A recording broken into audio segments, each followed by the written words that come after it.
Hello everyone, welcome to Raj IAS Study Group. My name is Harjeet Kaur and I am your reasoning tutor. How are you? कैसे हैं आप सब?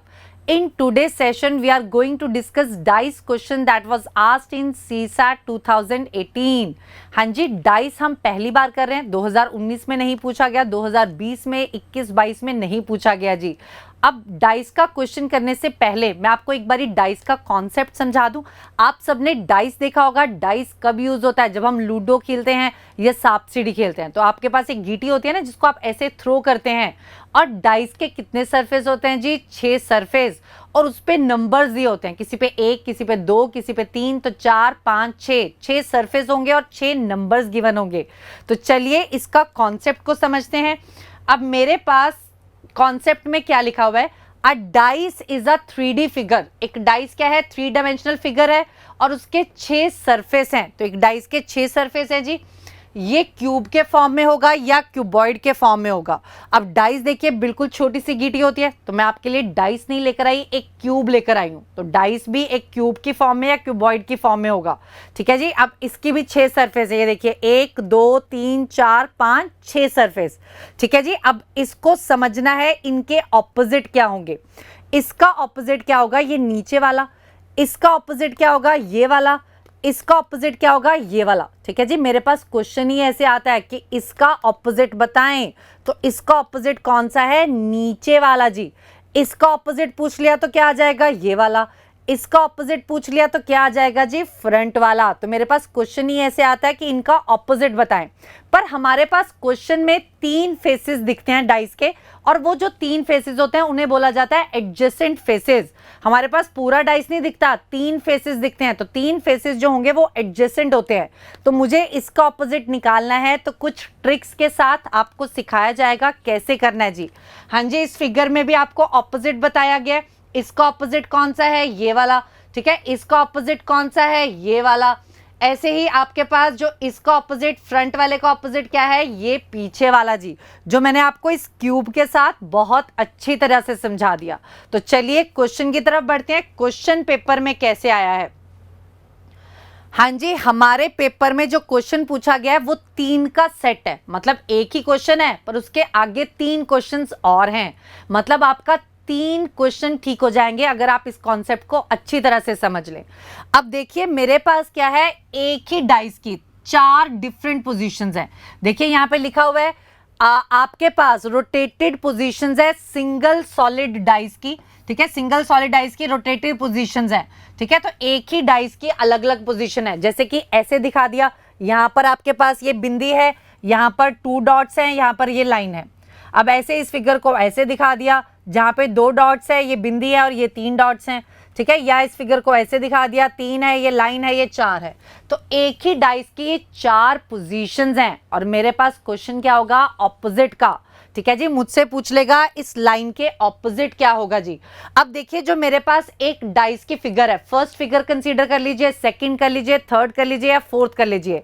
आपको जो sides हैं वो कौन सी दिख रही है? एडजेसेंट. जैसे ये 1 है, ये बिंदी है, और ये 2 है, तो ये एडजेसेंट है. तो 1 के ऑपोजिट ये नीचे वाला आएगा. तो इसके नीचे तो मेरे पास कुछ दिया ही नहीं हुआ. ऐसे ही यहाँ पे देखिए, इसमें भी ये कौन सी साइड्स हैं? एडजेसेंट. एडजेसेंट मतलब इसके साथ में. तो अगर मुझसे इस लाइन का ऑपोजिट पूछा जा रहा है तो मैं नहीं बता सकती. क्यों नहीं बता सकती? इस फिगर को देखकर, क्योंकि इसमें मेरे पास ऑपोजिट दिख ही नहीं रहा. ठीक है जी. तो अब इसको कैसे करना है, ध्यान से समझिएगा. अगर मेरे पास एक ही डाइस की 4 पोजीशंस है, एक ही डाइस की क्या है? 4 पोजीशंस, तो मेरे पास एक ट्रिक है, एलिमिनेशन मेथड. उससे क्वेश्चन को सॉल्व करेंगे. एलिमिनेशन मेथड, उससे हमारे तीनों आंसर सही आ जाएंगे. ट्रिक को ध्यान से समझिएगा. अगर आपके पास एक डाइस की 4 पोजीशंस है, तो एलिमिनेशन मेथड कैसे काम करेगा जी? पहले तो हमारे पास 6 सिंबल्स होंगे, क्योंकि एक डाइस में 6 सरफेस होते हैं, तो 6 सिंबल्स होंगे.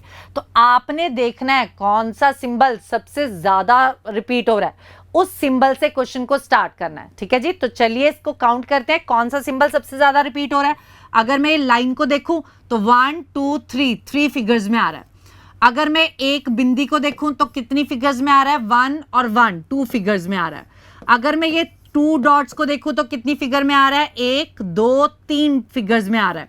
हाँ जी, अगर मैं 3 डॉट्स को देखूं तो कितनी फिगर में आ रहा है, 1 2 2 फिगर्स में आ रहा है। अगर मैं ये 4 बिंदुओं को देखूं तो एक ही फिगर में आ रहा है, मल्टीप्लाई को देखूं तो एक ही फिगर में आ रहा है। तो आपने ये क्वेश्चन कहां से स्टार्ट करना है जी, जो सिंबल आपका सबसे ज्यादा रिपीट हो रहा है उससे क्वेश्चन स्टार्ट करेंगे।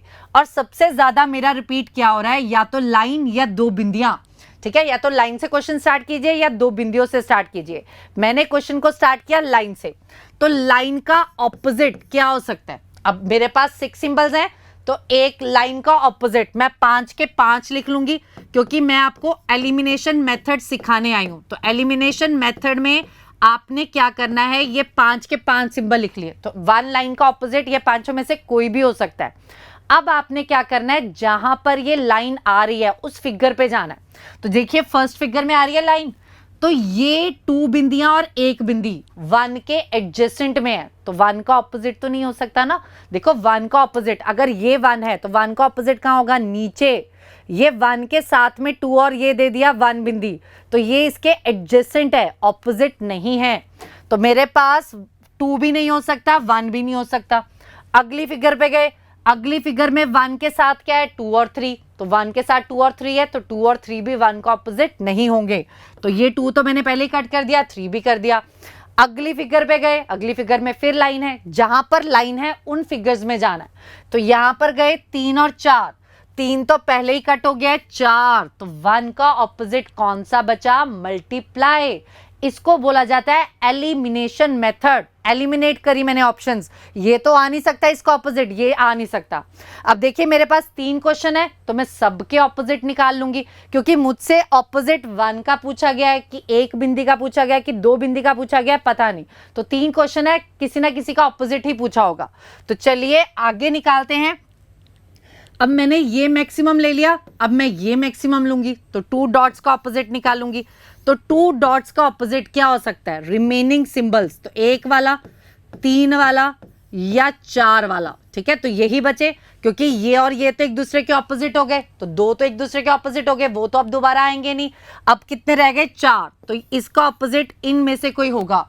अब ये 2 बिंदियां कहां कहां आ रही हैं, उन फिगर्स पे जाइए, तो जो एडजेसेंट हो गए वो काट देने हैं। तो चलिए अब ये 2 बिंदियों पे आए, एक बिंदी इसके साथ आ गई, तो 1 तो इसका ऑपोजिट नहीं होगा। हाँ जी, ये 2 बिंदियों पे आए, तो ये 3 भी इसके ऑपोजिट आ गया, ये भी नहीं होगा। तो 2 बिंदियों का ऑपोजिट क्या होगा, 4 बिंदियां। अब जो बच गया वो एक दूसरे के ऑपोजिट होंगे, तो एक बिंदी किसके ऑपोजिट होगी, 3 के। अब मेरे पास 4 ऑपोजिट आ गए, 2 1 2 1 2, तो जो बच गए वो आपस में ऑपोजिट होंगे। तो चलिए क्वेश्चंस के आंसर देते हैं। पहला क्वेश्चन क्या है, हाँ जी, पहले क्वेश्चन में कह रहा है सिंगल डॉट का ऑपोजिट क्या है जी। तो सिंगल डॉट का ऑपोजिट क्या आया, 3 बिंदियां, तो क्या आ जाएगा, 3 डॉट्स, बी ऑप्शन। अगला क्वेश्चन देखते हैं, अगला क्वेश्चन क्या पूछ रहा है जी। अगले क्वेश्चन में कह रहा है बताएं 2 डॉट्स के ऑपोजिट क्या है। तो 2 डॉट्स के ऑपोजिट क्या है, तो पीछे करते हैं। हाँ जी, 2 के ऑपोजिट क्या आ रहा था जी, 2 के ऑपोजिट अपने पास क्या आ रहा है, 4 डॉट्स, तो क्या आंसर आ जाएगा, 4 डॉट्स। तो इसका आंसर मेरा आ गया सी ऑप्शन। चलिए नेक्स्ट क्वेश्चन पे मूव करते हैं। जो नेक्स्ट क्वेश्चन पूछा गया है पेपर में, एक ही फिगर के 3 क्वेश्चन थे। हाँ जी, नेक्स्ट क्वेश्चन में पूछ रहा है क्रॉस का ऑपोजिट। हाँ जी, क्रॉस का ऑपोजिट देखिए, मल्टीप्लाई का ऑपोजिट हमने क्या लिखा था, हाँ जी, मल्टीप्लाई का ऑपोजिट क्या आ रहा है जी, लाइन। ठीक है जी, तो अब आंसर देते हैं, क्या आंसर आ जाएगा, लाइन। अब मेरा आंसर क्या आ गया, ऑप्शन नंबर सी। क्लियर जी, तो ये क्वेश्चन पेपर में पूछा गया है, इसी से मिलता जुलता एक क्वेश्चन मैं और करवा रही हूं, तो ध्यान से समझिएगा, दोबारा से कॉन्सेप्ट रिपीट कर रही हूं। हाँ जी, नेक्स्ट क्वेश्चन है ये वाला। ठीक है जी, मेरे पास एक ही डाइस की 4 फिगर्स गिवन है, एक ही डाइस की क्या गिवन है, 4 फिगर्स। तो अब मैंने देखना है कौन सा सिंबल ज्यादा रिपीट हो रहा है जी। हाँ जी, अगर मैं इसको काउंट करूं तो मेरे पास जो रेक्टेंगल है वो कितनी बारी काउंट हो रहा है, 3 बारी। तो रेक्टेंगल इज रिपीटिंग 3 टाइम्स। अगर मैं डबल रेक्टेंगल की बात करूं 1 बारी, ट्राइंगल की बात करूं 2 बारी, सर्कल डबल सर्कल की बात करूं तो 2 बारी, सिंगल सर्कल की बात करूं 2 बारी, इक्वल की बात करूं वो भी 2 बारी। तो मैक्सिमम क्या हो रहा है जी, 3 वाला, यानी कि सिंगल रेक्टेंगल। तो सिंगल रेक्टेंगल का ऑपोजिट निकालेंगे। सिंगल रेक्टेंगल का ऑपोजिट क्या होगा, double rectangle. Circle double circle, equal या ट्राइंगल। हाँ जी, 6 सरफेस हैं तो 6 सिंबल्स होंगे, इसका ऑपोजिट इन पांचों में से कोई होगा। तो अब क्या करना है जी, एलिमिनेशन मेथड लगाना है। अब एलिमिनेशन मेथड कैसे लगाना है, ये रेक्टेंगल जहां सबसे ज्यादा रिपीट हुआ वहां पे जाएंगे, सॉरी जहां पर ये रेक्टेंगल आ रहा है उस फिगर में जाएंगे। हाँ जी, इस रेक्टेंगल यहां पर आ रहा है रेक्टेंगल, तो सर्कल और डबल सर्कल इस रेक्टेंगल के एडजेसेंट है, साथ में है, तो इस रेक्टेंगल के ऑपोजिट मतलब नीचे तो नहीं आ सकते, तो ये दोनों कट गए, सर्कल भी कट गया, डबल सर्कल भी कट गया। अब ये रेक्टेंगल और कहाँ आ रहा है, सेकंड फिगर में नहीं आ रहा, थर्ड फिगर में आ रहा है। अब थर्ड फिगर में देखिए ट्राइंगल और इक्वल भी आ रहा है, तो ट्राइंगल और इक्वल भी क्या होंगे, इसके एडजेसेंट होंगे, तो इसके ऑपोजिट तो नहीं आएगा। तो अब देखिए मेरे पास रेक्टेंगल का ऑपोजिट क्या बच गया, डबल रेक्टेंगल। डबल रेक्टेंगल, तो रेक्टेंगल का ऑपोजिट आ गया डबल रेक्टेंगल। अब देखिए नेक्स्ट पे जाते हैं, तो अब कौन सा है, एक डबल रेक्टेंगल है तो इससे तो नहीं करेंगे, दो वाली फिगर से स्टार्ट कर लेते हैं। तो चलिए ट्राइंगल का ऑपोजिट निकालते हैं।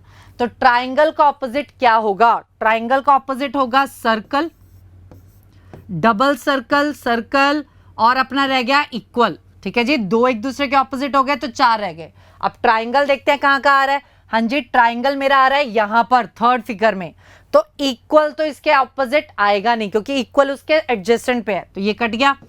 अब ट्राइंगल आ रहा है इधर, तो ट्राइंगल के एडजेसेंट पे क्या आ रहा है, डबल सर्कल, ये भी कट गया। तो ट्राइंगल का ऑपोजिट क्या हो गया जी, सर्कल। अब जो दो बच गए वो आपस में एक दूसरे के ऑपोजिट होंगे, कौन सा रह गया, एक तो डबल सर्कल रह गया, किसके ऑपोजिट आएगा, हाँ जी क्या रह गया, इक्वल। तो डबल सर्कल किसके ऑपोजिट आ गया, इक्वल के।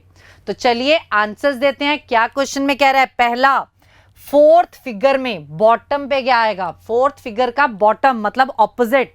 हाँ जी, फोर्थ फिगर में रेक्टेंगल ऊपर है तो इसका ऑपोजिट क्या है, डबल रेक्टेंगल, डी ऑप्शन जी। 24th में क्या कह रहा है, इक्वल का ऑपोजिट बताएं, तो इक्वल का ऑपोजिट क्या है, डबल सर्कल जी।